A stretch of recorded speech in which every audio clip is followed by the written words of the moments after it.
Hey guys, this is Gopi, works for Intergraph. Intergraph Corporation is an American software development and services company founded in 1969 as M&S Computing, and later in 1980s it was renamed to Intergraph Corporation. Intergraph is headquartered in Huntsville, Alabama with 30 buildings spread across 200 acres. So for the first time in the history, Intergraph Corporation is trying to bring all their employees under one roof.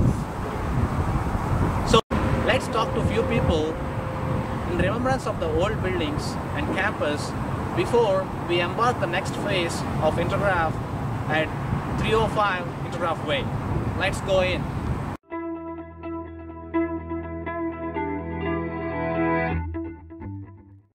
You might have seen various phases of Intergraph, from hardware business to software business, and now it's one of the leading software business in power process and marine industry. So how you feel being part of this whole journey?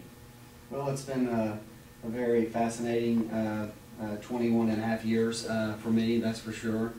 It's been a great learning experience. Intergraph and all of our great employees have been through a lot with this company. A lot of struggles, a lot of financial pain, almost to the point of bankruptcy in the mid-90s.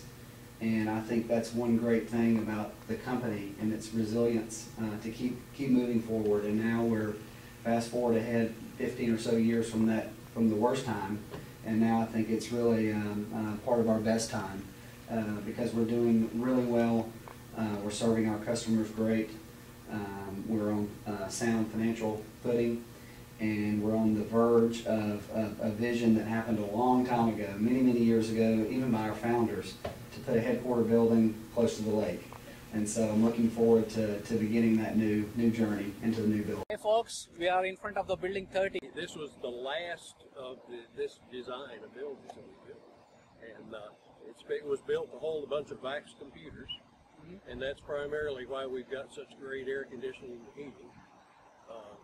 We weren't supposed to have humans in there, we were supposed to have computers in there. So that's why it hasn't been that great with temperature.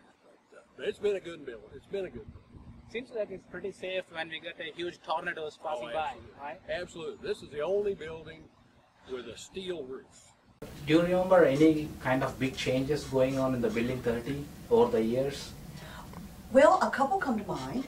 One thing was when we got the employee break room, that was a very big deal. Okay. Lauren carved out some bays that had been development bays and created the area for the break room and then put Xboxes in it and ping pong tables, and people could go there and eat, and it was very popular, and it's very popular today.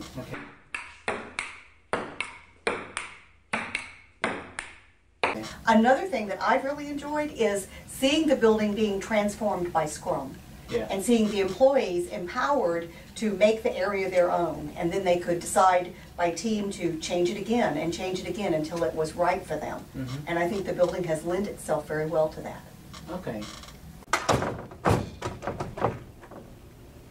Oh, crap.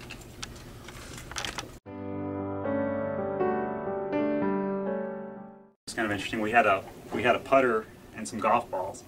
And when we worked late, like say 8 o'clock at night, we would take all these doors between the bays right here, and we would open them up, and we had a contest to see who could putt the ball the furthest without hitting the wall.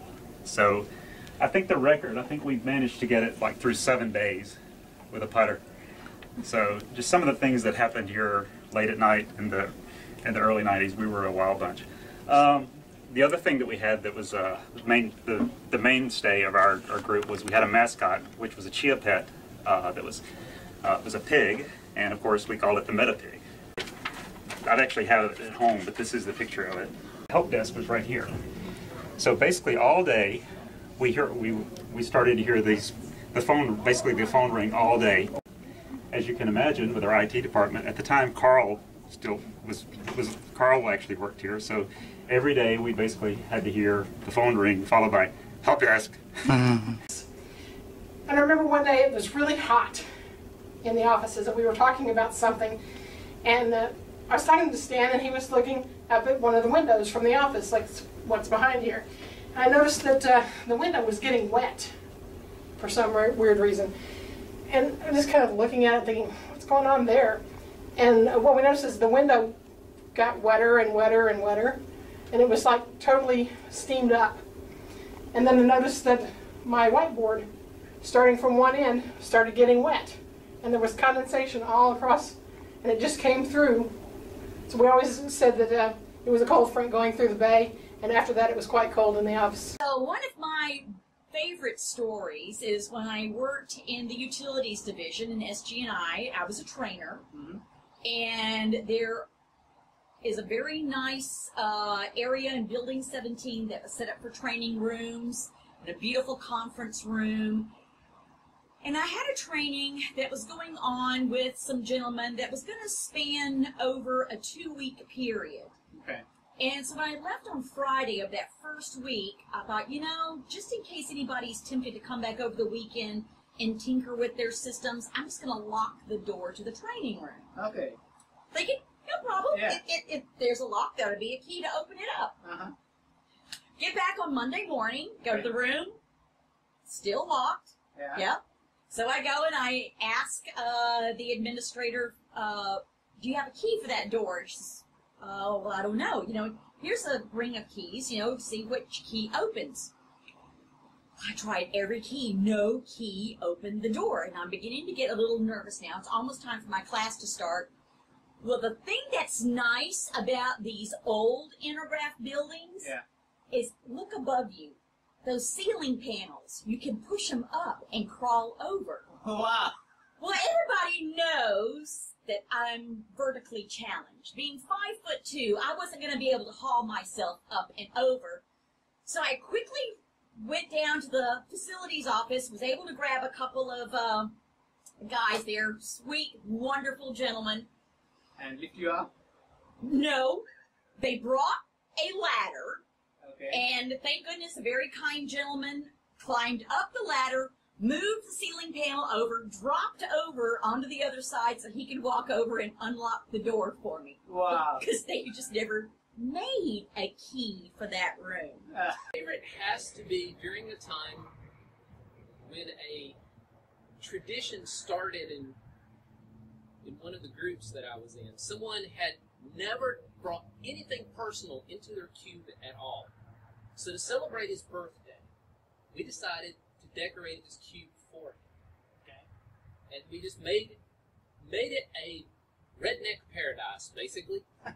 We brought in boots, we had pictures, somebody brought in pictures of a coal miner family. We had RCs and moon pies and everything that we put into his cube. And that began a tradition of every time someone had a birthday, their cube would be decorated in some way. Mine became labeled with, hello, my name is, stickers. So I walk into my cube and it says, hello, my name is desk. Hello, my name is monitor. Hello, my name is mouse. Hello, my name is bookcase. Hello, my name is, pull up a drawer and it's, hello, my name is pencil. Hello, my name is stapler. Hello, my name is, and it went on and on and on. That's my favorite memory because of how long it continued to be the gift that kept on giving. One of the favorite memories I have is getting really excited about the holiday decorating contest that we had this past year and kind of sneaking into other bays undercover to see what they were doing so we could try to one-up them. That was a pretty fun memory. Okay.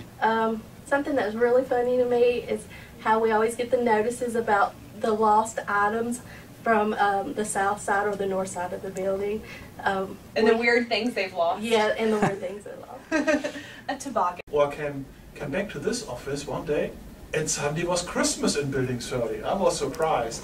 So I came back here to the construction team and there was suddenly in the middle of the development center was a nice house and a fireplace and it was all Christmas.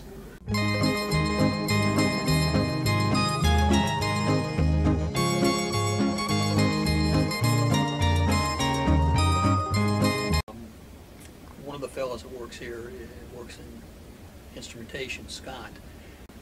And Scott was teasing me about things, and he always put his badge, he had it on a strap around his neck, he always threw it over onto his back when he was moving around talking with people. So I just took his badge off of the strap while he wasn't looking. And where's his badge? So I took his badge and gave it to one of the ladies, and I said, "Would you do me a favor? Would you take this into the ladies' room? Just drop it on the floor."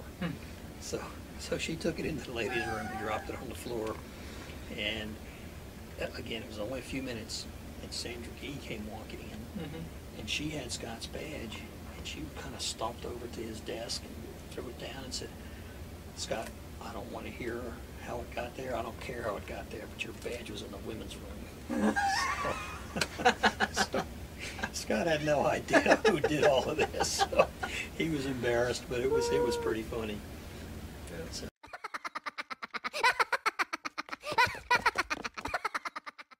Do you have any special moments or any surprises you would like to share for us all across this in the old campus and its buildings?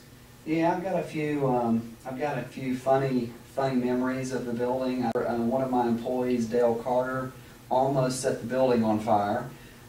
We had like an outside event, and somehow, I'm not exactly sure, but the garbage dump caught on fire, and we had to call facilities over to make sure that Dale didn't burn the building down. When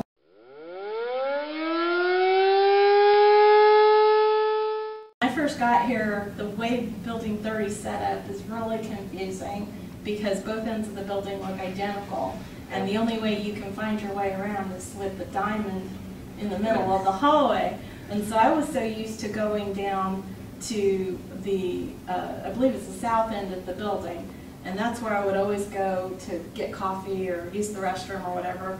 And I had to go to a meeting on the other end of the building, and because the bathrooms are reversed on the other end of the building, I went in the side that I thought was the women's bathroom, and it was the men's bathroom.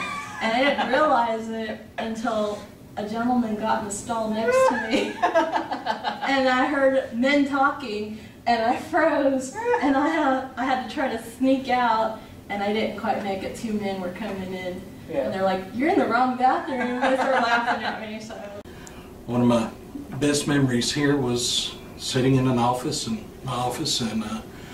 watching a mouse run across my desk. And another mouse story was we had one employee who really was really kind on animals, and put one of the mouse traps out that was one of the humane traps that would just trap the mouse so you could catch it and release it, and then put it under another employee's desk. And sure enough, it caught the mouse apparently, and the other employee was sitting there one day going, "What's that smell?" and looked down and discovered that the mouse had indeed gotten caught in the trap, but it had been there so long that it had expired. Yeah, one of the guys that used to work with me in services in Smart Plant Construction walked out the back door right here one day. Snake fell down on his head. He hadn't been here very long, so he got run through his cube by a rat. Snake on his head. But I think the most entertaining was not long after that same guy started. He was sitting in his cube, and he coding away, and he hears "bah," and he looks up, and there's a goat standing in his cube. Goat? A goat. So we had a lady that had been here many years. She raised goats at home, and she had one that she had to bring to work and nurse during the day, and it had wandered out into his cube. And yeah, he hadn't been here long, so he was thinking there for a bit, what have I gotten myself into? What kind of place is this? Everyone knows we've had all kinds of problems in this building, and I was thinking about it, what would be a good movie title for this building. And a lot of folks have seen the movie Planes, Trains, and Automobiles. I think our movie needs to be Rats, Snakes, and Ants. That's very funny. Right? I'd like to introduce you here to my good buddy, Mr. Donald. Now, Mr. Donald, how long have you worked here at Intergraph? 29 years. 29 years. So tell us about about? A long time ago, I used to always see you when I would drive in, you were there at the gas pumps. Right. So Intergraph used to have a fleet of cars. Right. So how many cars were in that fleet? Well, it was 55 in the fleet, son, just for students to come. You know, the school used to be here. Oh, training, okay. right? So if people came here for class, they were given a car. That's right. Wow, very nice. Show up, and then they had something like it was. I made a mistake. It was something like 13 BP cars. 13 BP cars. Yes, people like your That's dad. right. He had his own vehicle. He had 2 or 3 vehicles. Your dad, he got what he wanted anyway. I'm serious. He probably had to have that many because he tore them up, No, right? no. Facilities would come over to the building, and I can remember a few times them coming here to this building, getting your keys, and they would actually go take the car to our internal washing facilities over across from Building 19, and they would basically detail the car. So when I look back on that, it's quite funny because you know, we probably spent more money on the car wash detailing than the car was worth itself. So anyway, that was a funny thing. Friday car wash day, and that was a funny memory looking back.